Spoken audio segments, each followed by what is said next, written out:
Dear students, today we shall learn how to find the area of an octagon. You know, octagon is a figure containing 8 closed sides.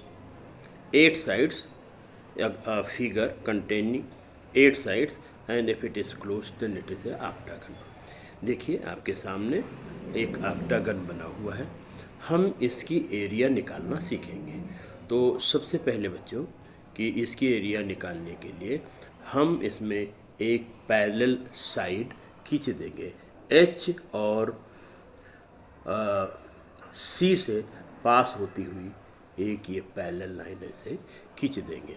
इसके खींचने से आपके ऊपर वाले portion में एक ट्रेपीजियम बन जाएगा। इसी तरह से हम एक दूसरी पैरेलल लाइन जो जी और डी से पास होती हुई खींच देंगे। जो कहाँ से पास हो रही है? जी से पास होती और डी से पास होती हुई एक लाइन खींच देंगे, जो एक नीचे उसी डायमेंशन की एक और ट्रेपीजियम आपको मिल जाएगा। अब हम इन दोनों ट्रेपीजियम की एरिया निकाल लेंगे। हम जानते हैं एरिया ऑफ ट्रेपीजियम होता है half H multiplied by sum of parallel sides.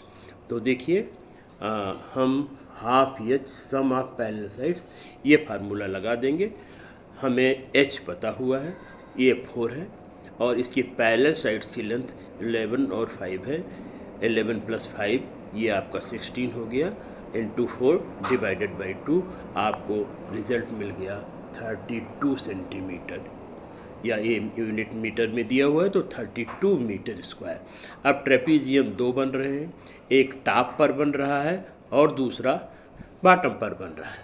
तो एक टॉप पर और एक दूसरा बॉटम पर, तो इन दोनों की एरिया का सम जो है 32 + 32 ये हो गया 64। आप इसको मल्टीप्लाई करके भी 64 निकाल सकते हैं। तो ये 64 सेंटीमीटर। अब इसके टॉप और बॉटम की एरिया हमें मिल गई है। अब हमको क्या करना होगा कि जो बीच में एक रेक्टेंगल है उसकी भी एरिया हम निकालेंगे। तो रेक्टेंगल की एरिया आप जानते हैं ये होती है लेंथ मल्टीप्लाइड बाई ब्रेथ। तो इसके जो बीच में एक रेक्टेंगल बचा हुआ है इसकी एरिया हम निकालने की कोशिश करेंगे। इसकी लेंथ है आप 11 मीटर और ब्रेथ है 5 मीटर। तो इसको मल्टीप्लाई करेंगे तो हमें 55 मीटर स्क्वायर एरिया प्राप्त हो जाएगी। अब हम 2 ट्रेपीजियम और एक रेक्टेंगल तीनों का सम निकाल लेंगे। तो इस तरह से हमको एक संख्या प्राप्त होगी 119, और यही इस पूरे ऑक्टागन की एरिया होगी। तो हम आंसर में 119 मीटर स्क्वायर लिख देंगे। बहुत आसान है बच्चों, आप इसको प्रैक्टिस करें।